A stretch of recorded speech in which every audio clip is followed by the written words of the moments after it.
Olá pessoal, tudo bem? Eu sou o Eduardo Baez.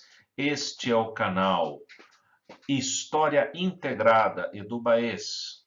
Antes da gente começar, quero lembrar você, não deixe de se inscrever no canal, não deixe de ativar o sininho e deixar um like, me ajuda muito. Não se esqueça disso para que você possa ter acesso às demais vantagens de ser um inscrito nesse canal. Você vai receber em breve listas de exercício, resolução de exercícios, resumos exclusivos. Basta que você se inscreva. E aí a gente vai caminhando com o nosso curso extensivo de História Geral. Em breve nós teremos História do Brasil e também História da América, ok? Nós estamos falando de antiguidade clássica, falamos na aula anterior sobre a formação do povo grego, a questão da Península Balcânica, a sua ocupação, a vocação marítima e o processo de surgimento das cidades-estado.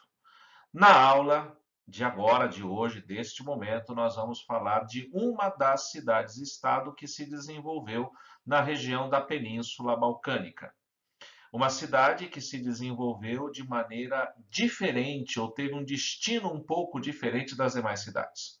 Nós estamos falando de Esparta, a cidade de Esparta, que é o contraponto das outras cidades-estado. Nós estudamos, para efeito de vestibular, para efeito de Enem, duas cidades-estado, Atenas e Esparta. E por que estudamos essas duas cidades? Porque elas são opostas, mas também porque são elas que são cobradas no vestibular. Porque se o vestibular cobrasse de nós Mileto e Corinto, nós iríamos estudar Mileto e Corinto. Ah, professor, mas eu queria tanto estudar sobre Mileto e Corinto. Então eu te dou uma dica. Esqueça o seu curso de engenharia, medicina que você queira, preste vestibular de história para a USP, a Unicamp, alguma federal, se especialize em antiguidade clássica e estude a fundo estas cidades de Mileto, Corinto, Eleia, como você queira. Como nós estamos trabalhando com a questão do vestibular, nós vamos trabalhar com Esparta e com Atenas. Por quê? Porque são opostas, porque têm modelos distintos e porque caem no vestibular e no Enem. É por causa disso, ok? Então vamos lá, vamos falar de Esparta. Convido você a caminhar comigo. Aqui você tem a Península Balcânica. Observe com um pouquinho de boa vontade, você vai notar que ela lembra uma mão aberta, uma grande mão estendida. Você tem ali na região onde está escrito Ática, ou polegar, depois o dedo logo ao lado é a região da Argólida, a Lacônia, e a região da Messênia e a outra ponta. Então, uma grande mão aberta. Onde está localizada a cidade de Esparta? Observe, a cidade de Esparta está nesse círculo amarelo, região da Lacônia, região sul da Península Balcânica. Esta região é chamada de região do Peloponeso, guarde esse nome, você vai precisar dele lá na frente, num vale de um rio chamado Eurotas. Tem um detalhe que este mapa não nos mostra. Qual é o detalhe? Esparta está localizada numa planície, numa fértil planície que vai lhe permitir o desenvolvimento da atividade agrícola muito mais intensa do que nas demais cidades da península. Está localizado ali nesta planície próximo ao vale do rio Eurotas. Observe que um pouco para cima ali da localização de Esparta tem uma região chamada Messênia. Guarde também esse nome, porque você vai precisar dele. Daqui a pouco eu vou falar da Messênia para você. Então, dois nomes, duas expressões, daqui a pouco uma terceira que você precisa se lembrar para o entendimento disso. Lacônia, Messênia e o terceiro nome, Peloponeso. Lacônia, Messênia, Peloponeso. Mas guarde nesse momento, mas a Messênia nós vamos falar dela daqui a pouco, ok? Bem, a região, né, que deu origem a Esparta, que é uma cidade um tanto quanto antiga, obviamente, né, ela data aí da organização de por volta do século 9 antes de Cristo. 9 antes de Cristo é o período já chamado de Homérico, 3 séculos antes, começam as invasões dóricas em larga escala na Península Balcânica, gerando o processo que chamamos de diáspora. Falamos isso na aula anterior, a primeira diáspora grega. E os dórios chegam à região da Messênia, chegam à região do Peloponeso e encontram ali comunidades aqueias. Os aqueus serão dominados pelos dórios. Lembre-se que os aqueus eles têm essa característica mais agrícola, mais pacífica, não que fossem totalmente pacíficos, mas mais pacífica do que os dórios, com um histórico um pouco mais intenso da caça e da violência. Eles dominam sobre os aqueus, as tribos dórias se estabelecem ali em pequenas comunidades e posteriormente acontece o processo de cinesismo dessas tribos dóricas. O que é o cinesismo? O cinesismo é a união, a aglutinação pacífica das comunidades gentílicas, das comunidades dos guenos dórios. Eu mostrei isso para você na aula anterior. Se você não se lembra, volta lá na aula anterior, que eu mostro todo o esquema de cinesismo para você, como um gueno se junta a outro gueno, que forma uma fratria, que se junta a outra fratria, que forma uma tribo, que se junta a outra tribo, que forma o demos, o povo, que se junta a outro povo e que forma a polis. Então, esse processo de cinecismo ele vai acontecer com as tribos dóricas ali por volta do século IX, século VIII, mais ou menos, antes de Cristo. Né? Entre os séculos IX e século VII a.C., isso se mostra bastante intenso na região ali do Peloponeso. Um outro aspecto é que as comunidades gentílicas, os guenos dóricos, se estabelecem. Nesse contexto, vale lembrar, as comunidades gentílicas, os guenos, eles são de propriedade coletiva da terra. Né? A terra pertence ao coletivo, pertence ao gueno, pertence ao grupo que é administrada a terra pelo patriarca.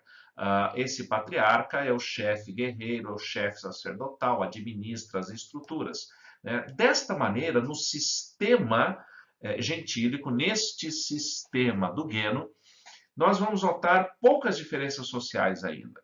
Nós vamos notar que a divisão da terra se dá no grau de parentesco. Então, as diferenças são mínimas, porque fazem parte do mesmo grupo, praticamente todos. Aí nós temos, por volta aí entre os séculos 8 e 9, emerge na mitologia, no cenário lendário de Esparta, a figura de um legislador chamado Licurgo. Licurgo, que acaba sendo divinizado até na história espartana, a ele é atribuído o fato de ter dado as leis espartanas em caráter definitivo. Portanto, apesar de elas terem sido mudadas durante muito tempo, todas as vezes que elas mudavam, elas estavam ligadas a esta figura lendária de Licurgo, uma nova descoberta de um escrito ou de uma fala, mas grande parte das leis espartanas, elas são baseadas na tradição oral, são baseadas na questão dos costumes dessas tribos que vão passando de geração a geração. Licurgo, ele idealizou o governo de Esparta da seguinte maneira, veja só. Primeiro, você tem uma diarquia, monarquia, um rei, diarquia, 2 reis. Esta diarquia vai exercer o poder executivo, né? Em tempo de guerra, é ela que controla tudo. Por quê? Porque a guerra, o exército, ele tem um caráter sagrado. Então, os reis espartanos, um rei é um chefe militar e o outro é um chefe religioso. Em tempo de guerra, eles comandam a cidade. Em tempos de paz, a cidade ela é gerida por uma gerúsia, de onde vem a palavra geronte, e de onde nós utilizamos hoje para a palavra geriatria, que é o ramo da medicina que trata aí da questão da terceira idade, da qualidade de vida, da preparação para essa melhor idade, como é chamado. Geronte significa ancião, ancião no sentido de idade, mas também de sabedoria. Então havia um conselho de anciãos, militares, um conselho de anciãos, de caráter consultivo, de caráter de conselhos. E existe também a grande assembleia, existia também a grande assembleia dos espartanos, dos descendentes dóricos, dos elementos ligados ao exército, que era o órgão majoritário de governo, um sistema colegiado também. Essa era a maneira dada por Licurgo. Somando estas situações, nós temos então o governo de Esparta estabelecido.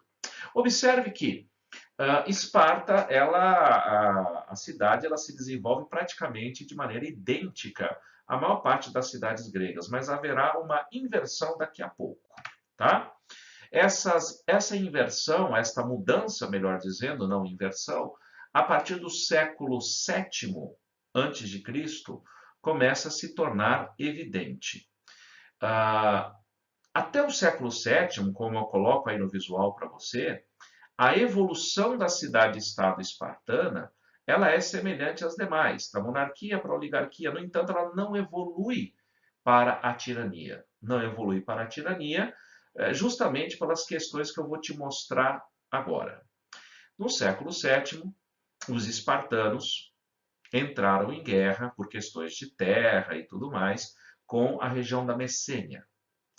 Extremamente poderosos e bem armados, os dórios acabaram ampliando o seu domínio, não apenas na região do Peloponeso e da Lacônia, mas em direção à Messênia. Com a conquista da Messênia e das cidades da Messênia, o número de escravos aumentou.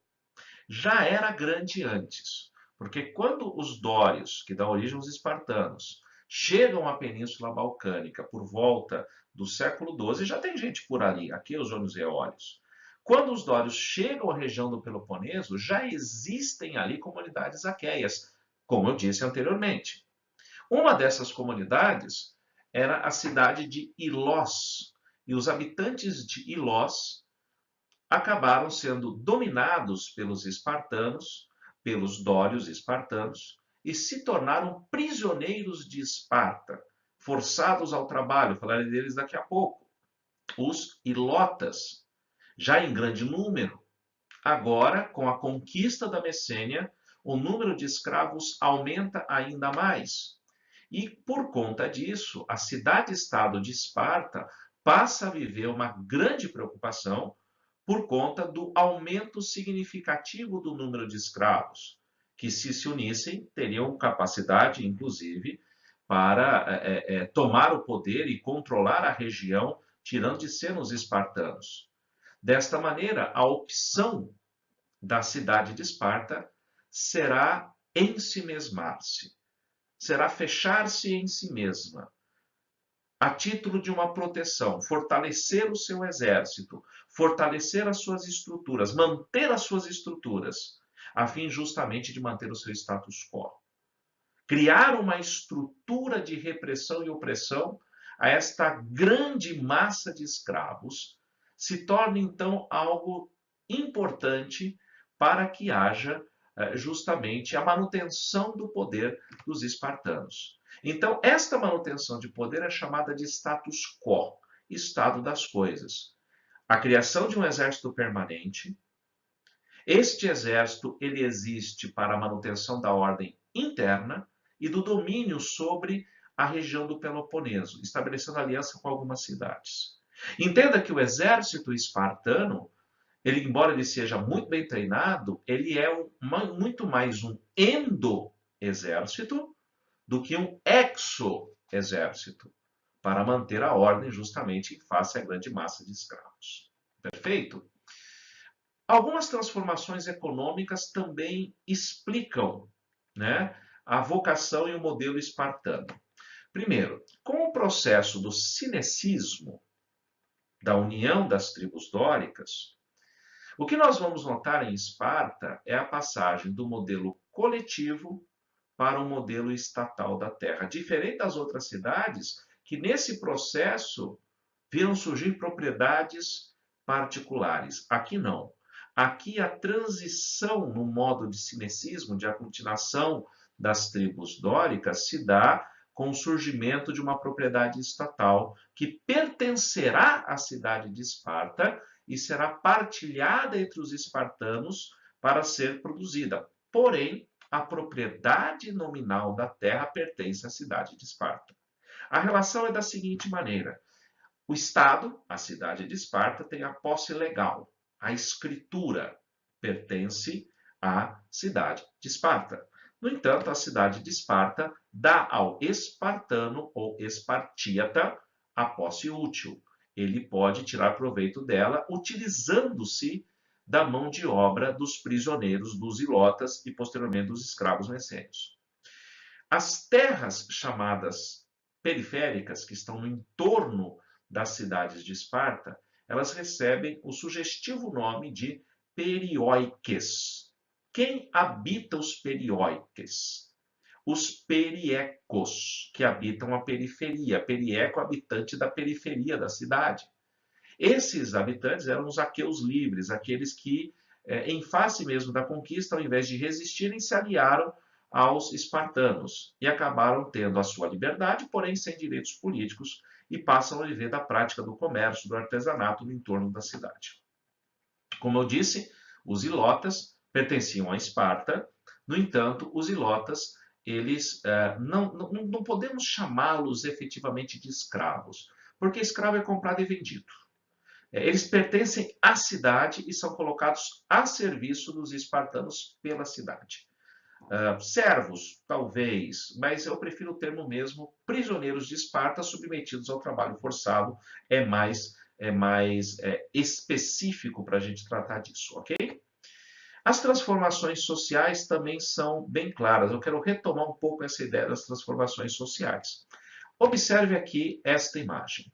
A divisão ela está igualitária, mas ela não é igualitária, né? Se você pegar ali o topo deste triângulo, você vai ver que os espartanos e os espartíatas, que são os chefes guerreiros, os militares, acesso às melhores terras, é uma parcela ínfima, bem pequena, né? Aqui está grande assim para você poder visualizar. A camada média é composta pelos periecos, né? Habitantes da periferia, tem uma pequena agricultura, mas sem direitos políticos, eventualmente convocados para o exército. E os ilotas, prisioneiros, submetidos ao trabalho, como eu falei no slide anterior, ok? Politicamente, o que nós vamos observar em Esparta na sua evolução?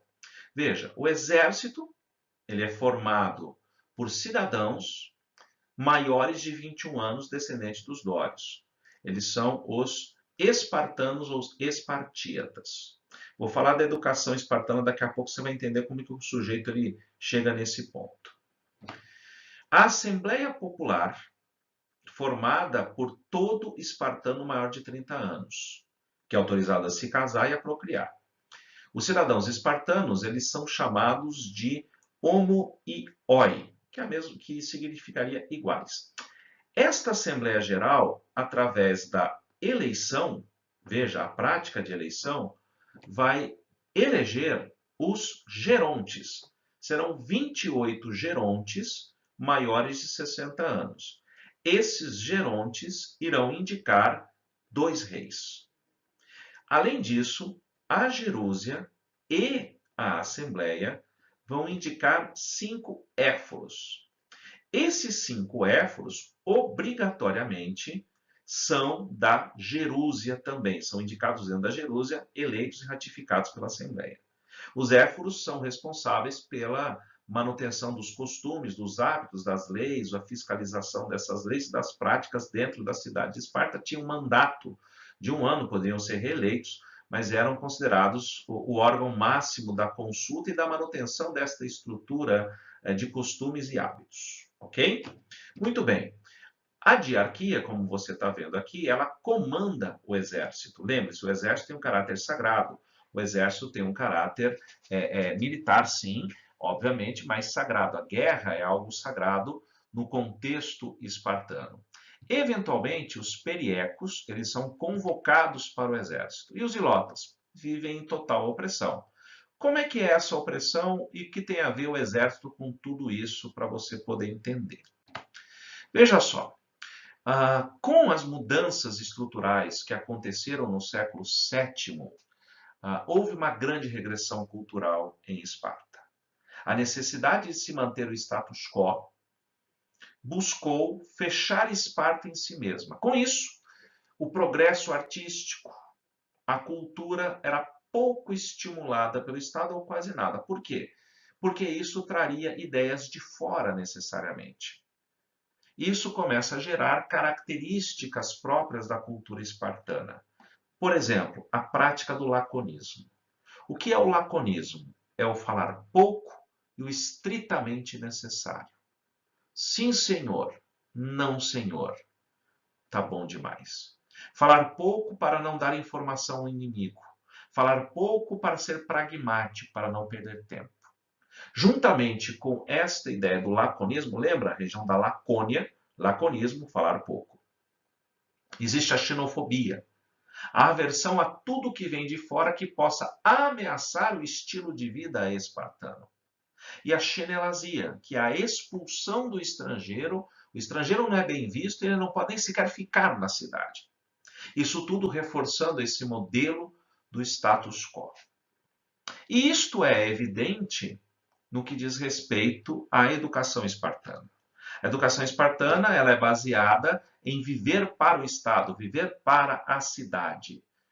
Eu sou um cidadão espartano, eu vivo para a cidade espartana, eu morro por ela, eu mato por ela, através de um forte militarismo e de um belicismo que é a adoração à guerra, a guerra como motivo de vida, que vem desde a tenra infância.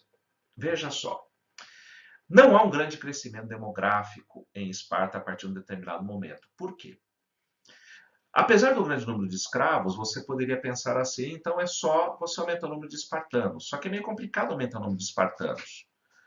Por quê? Porque é uma seleção imposta pelo modelo espartano, que é justamente decidir que tipos de bebês iriam viver em Esparta. Quando a criança nascia, que poderia ser de qualquer família, porque, veja, eu coloco ali que é uma relativa liberdade sexual em Esparta. A ideia era gerir para o Estado. Então, muitos espartanos, se não era prática, né, era da cultura, ceder a esposa para outro espartano para gerar filhos com ela, já que ela tinha capacidade de fazê-lo. Mulheres espartanas eram educadas de forma atlética porque acreditava-se que mulheres fortes e saudáveis gerariam homens, gerariam filhos fortes e saudáveis também. Há uma certa até em alguns casos até uma melhor condição por parte da mulher espartana em algumas situações em relação à mulher no restante do contexto da Península Balcânica. Desde cedo até completar os 7 anos, a criança, o menino, se não tivesse sido rejeitado ao nascer, porque se ao nascer ele apresentasse qualquer defeito físico, qualquer anormalidade, qualquer situação que não fosse dentro dos padrões considerados saudáveis para a cidade de Esparta, eles eram arremessados do alto de um despenhadeiro para evitar que justamente se enfraquecesse a população. Completados 7 anos, os meninos eles eram levados para o quartel, agora vão ser educados pelo Estado, e chegando lá, eles eram surrados violentamente, até desmaiarem. E aí, alguns não acordavam do desmaio. Esses, então, descartados, já houve a seleção. Aqueles que sobrevivem vão ser treinados duramente até os 12, 13 anos de idade. Ao completarem esse período aí da puberdade, em um determinado momento, eles serão colocados à sua própria sorte por um ano, onde eles vão ter que se desenvolver apenas com os seus próprios recursos e a sua própria sobrevivência, vão aprender a arte de roubar, de sobreviver, e nessa prova todos estão, toda a cidade de Esparta está pronta a reprimir isso também, para ver do valor do sujeito. Quando ele completa a idade da maioridade, entre mais ou menos 17 e 18 anos de idade, ele recebe um punhal para matar o maior número de ilotas possível. Então a população de ilota começa a diminuir também. E o ilota pode resistir, porque se ele matar um desses meninos, estará fazendo um favor a Esparta de livrar Esparta de um mau soldado. Então note que o crescimento demográfico do espartano ele é controlado muito por essa prática e até de eugenia e de seleção através dos exercícios militares. Completados 21 anos, ele é então admitido no exército, em definitivo. Aos 30, ele é autorizado a se casar e a procriar e a fazer mais soldados para Esparta. Ok? Então, como eu disse, prática da eugenia, prática do adestramento militar, da resistência e a criptia, que quer dizer literalmente esconde-esconde, que é justamente essa forma em que o espartano ele vai oprimir o ilota através dessa matança generalizada que acontece no treinamento do jovem espartano. Então, criptia é essa matança generalizada sazonal, na qual o jovem espartano ele vai intentar matar o maior número de ilotas, mas os ilotas podem também resistir a ele. Alguns até vão conseguir a liberdade se conseguirem matar um desses meninos que estão tentando mostrar de que são soldados de fato, ok? Tudo isso porque é um cenário de repressão, de contenção da resistência, para controlar essa população de ilotas, ok? E o que eu falei, a mulher espartana ela tem mais liberdade em comparação ao mundo grego. Quando os homens saem para a guerra, as mulheres espartanas elas irão governar a cidade, ok? Esparta, cenário geral para você. Espero que este vídeo tenha te ajudado a enxergar melhor esta realidade. Você vai encontrar no cinema uma das grandes expressões da história de Esparta no filme 300, mostrando ali um momento épico da resistência espartana ao avanço persa. Falarei disso numa próxima oportunidade, ok? Não deixe, mais uma vez, não deixe de se inscrever, compartilhe esse vídeo com os seus amigos, com as suas redes sociais, mostre que isso está funcionando para você, ative o sininho, dá um joinha que você me ajuda muito. Este é o canal História Integrada Edu Baez, eu sou o professor Eduardo Baez, no curso de História Geral Extensivo. Falamos de Esparta. Voltamos numa próxima oportunidade. Um grande abraço, meu amigo, e até a próxima. Tchau, tchau.